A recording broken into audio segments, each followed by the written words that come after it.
Yeah, hello once again. Welcome to my YouTube channel.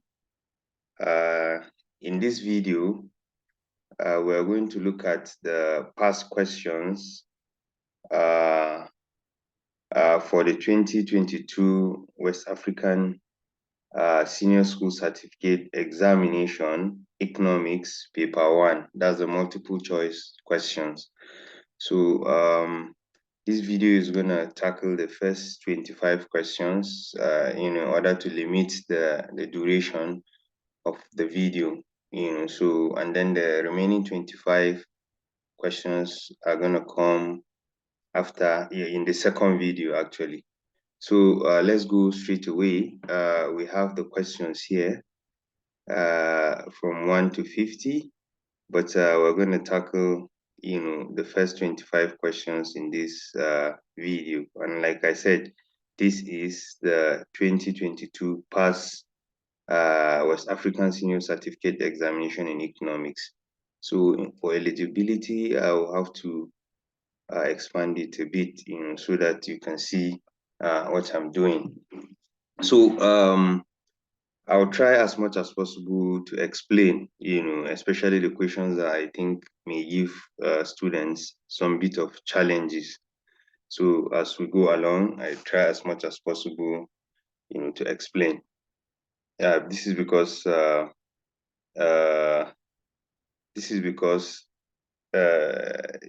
you may have the idea, but the way the question may be said, sometimes can be confusing. So some explanation can clarify why you need to choose the right option.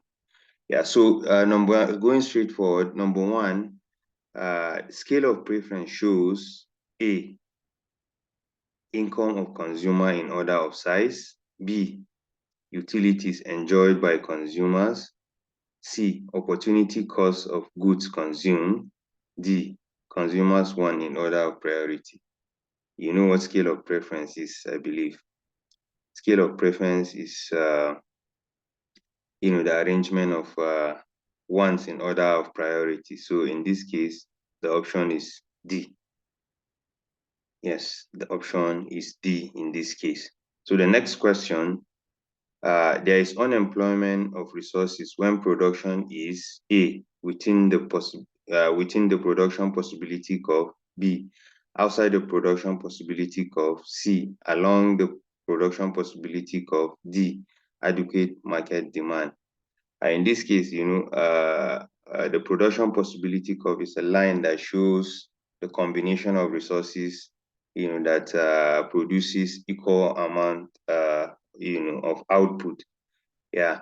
So in this case, it's talking about unemployment. So when you're talking of unemployment, as far as production possibility curve is concerned, you're talking of a point within the production possibility curve.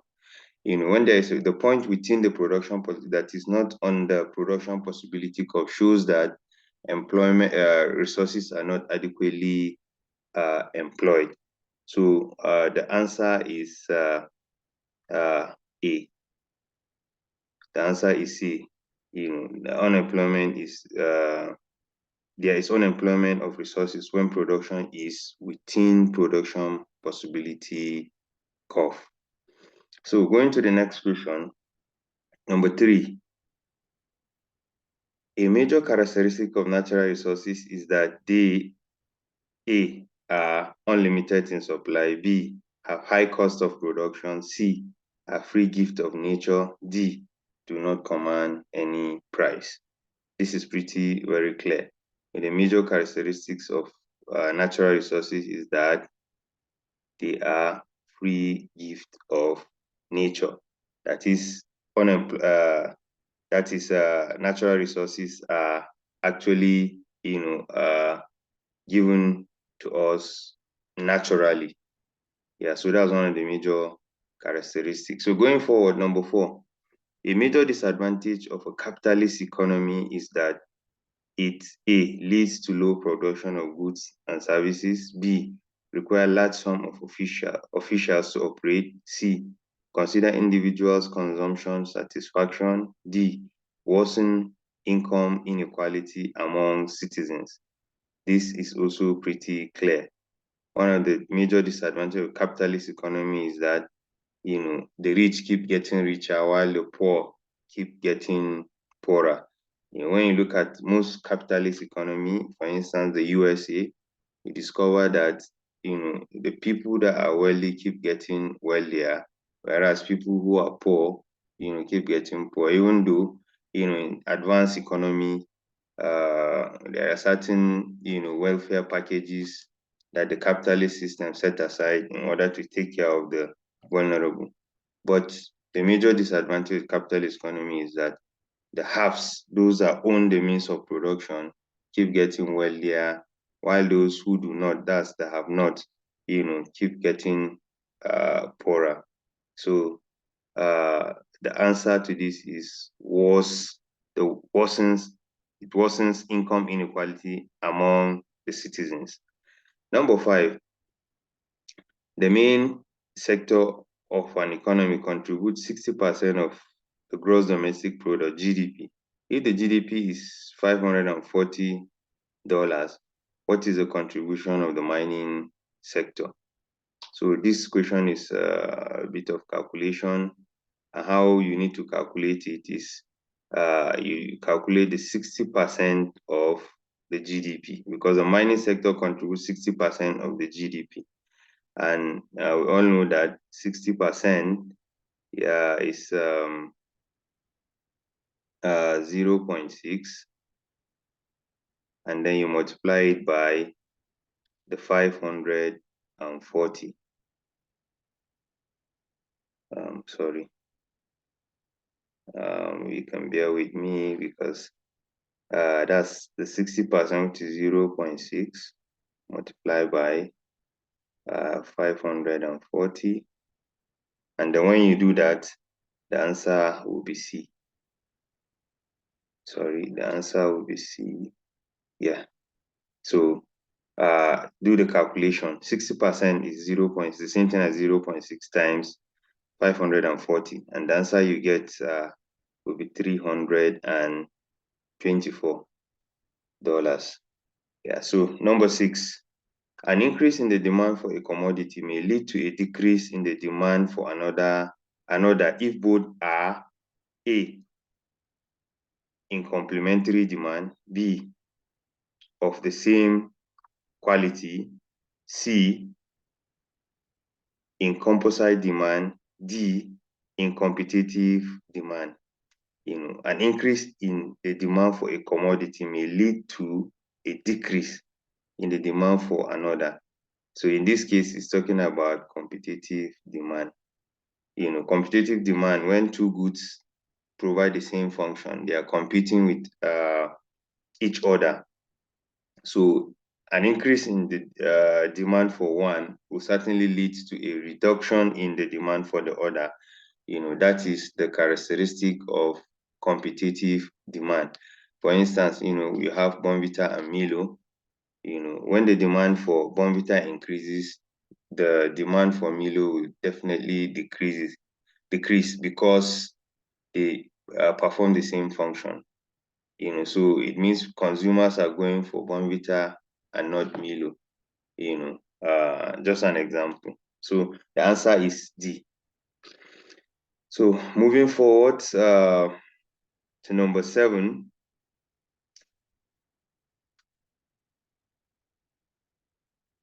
Sorry, excuse me. Okay.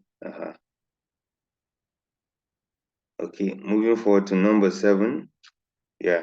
The demand curve for goods of ostentation is usually A, negative slope, B, positively slope, C, vertical, D, horizontal. The keyword here is the goods of ostentation in economics. I believe most of you know what good of ostentation, those are goods that distinguish, people in form of, distinguish people who are well-to-do, who wants to distinguish themselves from others in the society. Things like buying expensive jewelries, like gold, silver, diamonds, or very expensive cars. So these articles of ostentation have an abnormal demand. That is when their prices are high. That is when the demand, for those goods are high. So in other words, they have a positively sloped demand curve, just like supply curve is, but in this case it is demand. So it is an abnormal demand. So the answer is the options are A, negatively sloped, B, positively sloped, C, vertical, D, horizontal. So in this case, the answer is B, that is, it is positively sloped. Yeah. So going forward, number 8, which of the following factors is not a cause of change in demand? Change in A, taste and fashion, B, income distribution, C, price of the commodity, D, size of the population. This question is talking about there are two major concepts when it comes to demand and supply, change in demand and change in quantity demand. So as far as demand is concerned, change in demand is an entirely shift from one demand curve, excuse me, from one demand curve to a new one, whereas change in quantity demand is a movement along the same demand curve. And as you know, change in demand is caused by things like, taste and fashion, change in income, population, weather, and stuff like that. But the only factor that leads to change in quantity demand is what? The price of the commodity. So in this case, the question is talking about which of the following factor is not a cause of change in demand. So obviously, the answer is what? C, the price of the commodity. Why? Because the price of the commodity actually leads to what? Change in quantity demand and not change in demand. The next question, number 9.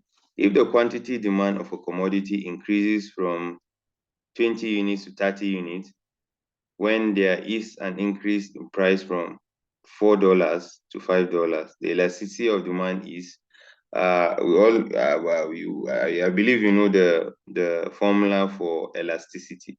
Percentage change in quantity all over percentage change in price. So if you do the calculation, you find the percentage change in quantity, and then you find the percentage change in price. You divide the percentage change in quantity all over the percentage change in price. It's gonna give you the option C. So the answer is C. You do the calculation, percentage change in quantity all over percentage change in price. So number 10, the supply curve of a locally produced good may shift to the right if A, there is an increase in taxes on inputs, B, government increases subsidy, C, rural-urban migration is encouraged, D, the price of commodity increases. This question is a bit tricky. You have to be very careful. This question is talking about supply curve of a locally produced good may shift to the right if the shift in demand, the shift in supply, because this is talking about supply curve. Sorry, let me just see if I can. The space is not much, but the shift in supply curve. Let me demonstrate it on the question. You have this is supply, this is demand, and then a shift of supply curve to the right. It's this way. Supply curve shifts to the right. You have something like this, and then the initial price will be here, and then the initial quantity will be here, right? So, but when there is a shift in supply to the right, the price will drop, say to P1, and then the quantity supply will increase to, let's say, Q1. So in this case, it means that the price will drop and then the quantity will increase. And the only reason why, out of the option why a supplier will want to do that, is when the government increases, subsidy. Sorry, when the government increases subsidy, and then subsidy goes to the supplier. So the subsidy will help reduce the prices and then increase the quantity, because it covers some of the cost that the producer may incur in the process of production. So that is number 11. Imperfectly elastic supply. The supply curve, A, is vertical, B is horizontal, C slopes downward, C slopes upward, D slopes downward. So in this case, the answer is what? The answer is actually B. Perfectly elastic supply curve is horizontal. Perfectly elastic supply curve is horizontal. You have something like this. This is a perfectly elastic supply curve. The price is constant while the quantity keeps changing. You have Q1, Q2, up to the last quantity. In fact, this an infinite quantity. So it's horizontal. All right, we're making progress. Number 12, the question says, an increase in the price of commodity X led to a fall in the supply of commodity Y. Commodity X and Y are A, competitive good, B, composite goods, C, jointly supplied, D, derived goods. So number 12, the answer is A, because they are competitive goods. An increase in the price of commodity X lead to a fall in the supply of a commodity Y. Remember, this is from the perspective of the supplier or the manufacturer. The manufacturer has a certain quantity or certain quantity of resources, of input to produce good X and good Y. And then if the price of commodity X increases, definitely the producer will shift his production focus from good Y to good X, because they are competitive. He will use more resources to produce good X, and then less resources to produce good Y. And that is why the increase in production of good X will lead to a fall in the supply of the commodity Y, because the inputs, the factor inputs are used in the production of good X rather than production of good Y. So in this case, it means the products are competitive goods, but from the point of view of the producer. So we'll go to number 13 now. The production of rice and yam on the same farmland is an example of A, joint supply, B, composite supply, C, competitive supply, D, market supply. Yeah, so in this case, the answer is what? A, because still we're looking at production, production from an angle of maybe like a farmer or something, producing rice and yam on the same farmland. So that is an example of a joint supply, because the intention will be to sell those two products, in the market. So they will be sold, in the market at the same time. So the option is definitely A, number 13. Going forward, number 14, a consumer of a single commodity is in equilibrium when A, he can equate his demand with price, B, he equates marginal utility and price, C, he can equate his marginal and total utilities, D, his marginal utility is 0. So this option, when you're talking of consumer, this is more like a consumer, behavior. If you study the topic consumer behavior, you know that consumer equates marginal utility with price. So the option is the answer. The option to choose is B. He equates marginal utility and price. Number 15. If the government imposes a minimum price on a commodity, A, market surplus occur. B, market will be cleared in the short run. C, excess demand occurs. D, government regulation is no longer needed. So this question is pretty clear. The price ceiling, the price floor, you know them. So in this case, when the government imposes a minimum price on a commodity, it leads to what? Market surplus.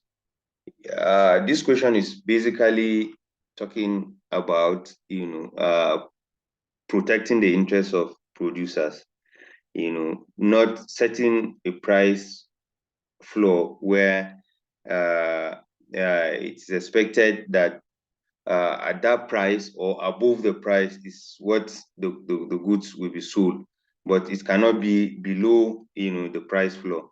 So in this case, it's mostly done, in developing countries to protect farmers from, incurring loss from their production. So but when this is done, it encourages the farmers to supply more of their products to the market. And then when they supply more of the product, and then because in most cases the price floor I usually set a little bit above the equilibrium price, consumers will not be motivated, to buy those products that the suppliers are actually flooding the market with. And then in such a situation, you get, the market, having surplus products that are supplied by the producers or the suppliers. Yeah, so that's the answer. Number 16, a minimum price legislation is also called A, price ceiling, B, price floor, C, price control, D, price mechanism. This question is related to the immediate past one. And the answer is what? The answer is B. Yeah, minimum price legislation is also called price floor. I've mentioned it before. The price is usually set that such that people will not buy certain products below this particular price. That's what it's called, price floor. And usually set a little bit above the equilibrium price to protect the interests of producers, mostly those are into agricultural production. So going forward, number 17, which of the following factor is not a cause of diminishing return? A, increase in variable inputs. B, land fragmentation. C, constant technology. D, technological innovation. So this question is talking about, which is not, the not is clearly bold there to tell you that all the options are part of the cause of diminishing return, but one is not. And then out of this is what the question, the answer is D, technological innovations. It's not a cause of diminishing return. All the other three are part of the diminishing return. So Just a minute, please. I need to upgrade this. Okay. Yeah, thank you. Zoom asked me to upgrade, so I actually upgraded. So number 18 now, in manufacturing, division of labor may be hindered by A, excessive demand for the product, B, low level of technology, C, excess supply of labor, D, increase in export of goods. The answer is B, low level of technology. This is very simple, very clear. Number 19, we're going to number 19 now.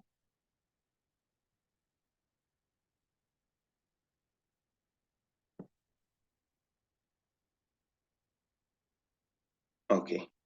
The production cost that varies inversely with output is the A, total fixed cost, B, marginal cost, C, average fixed cost, D, average cost. In this case, the answer is C, average fixed cost. Average fixed cost is the one that varies inversely with output. Average cost too, but it depends on the average cost. So, but for sure, the average fixed cost varies inversely. So number 20, a firm that closes down will still incur A, variable cost, B, fixed cost, C, total cost, D, marginal cost. You know that the answer is what? B, fixed cost. Fixed cost is always there, whether the production is taking place or not. Yeah, certain things like maybe the salary of security guards, utilities, like light bill, water bill. So even when the firm closes down, it doesn't, all those, fixed costs will still be incurred, unlike variable costs. Number 21, the sufficient condition for a firm to be in equilibrium is that the firm must show that it is profitable. B, marginal cost must be equal to average revenue. C, marginal revenue is above the average revenue. D, marginal cost curve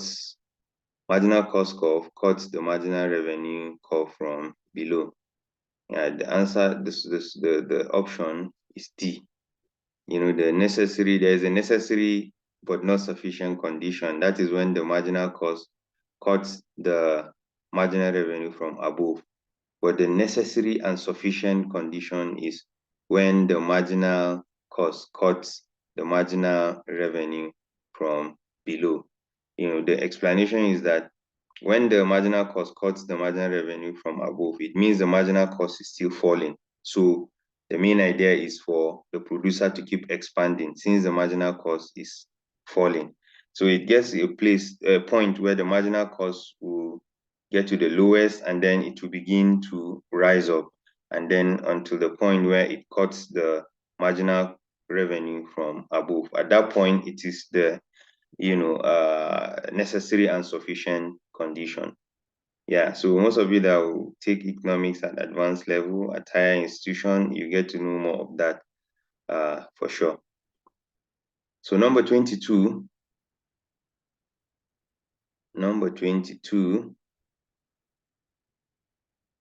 sorry, number 22, cooperative societies are formed mainly to A, assist producers to maximize their profits, B, encourage thrift and credit among members, C, promote and maintain the welfare of members, D, break the monopolies of private companies. I believe all of you know this. The answer to this is to what is B, encourage thrift and credit among members. That's what cooperative societies are mainly formed, to take care of. Number 23, the disadvantage of a joint stock company is A, unlimited liability, B, limited liability, C, lack of continuity when a shareholder dies, D, limited control in management by shareholders. Yes, this is the answer. That's one of the disadvantages of joint stock companies. Joint stock companies are companies that are, quoted in the stock market. and then people buy shares. You have shareholders being the owners of the business. But of course, because the shareholders are many, they don't they don't get involved in the day-to-day running of the business, but rather, they employ management. They employ managers to manage the business for them while they they observe the progress of the business, during annual general meetings and all that of you. The next question is number 24. The middleman is responsible for A, providing research facilities, B, purchasing raw materials, C, designing the product, D, breaking the bulk. This is pretty a simple question. The answer is D. Yeah. The middleman, when we're talking about the middleman, we're talking about the wholesaler and the retailer. They are both middlemen. And then their main engagement in the production process, the breaking on bulk, especially the wholesaler. The wholesaler breaks and then sell it, and then sell it to the retailer, and then the retailer also break and then sell it in smaller quantity to the final consumer. Number 25, a major function of the retailer is to A, grant credit to the wholesaler, B, break bulk and sell products in small units, C, reduce cost of production, D, generate demand for products through advertisement. I've just spoken about it. It's related to the number 24. We're talking of a retailer break bulk and then sell in small units to the final consumer. So the answer is B. All right, thank you. This is half of the questions. In the next video, we're going to continue from 26 to number 50. Please, I want you to subscribe to the video and then share it, comment, so that I can improve and then make more videos that will be of benefit to you. Thank you very much. Have a nice day.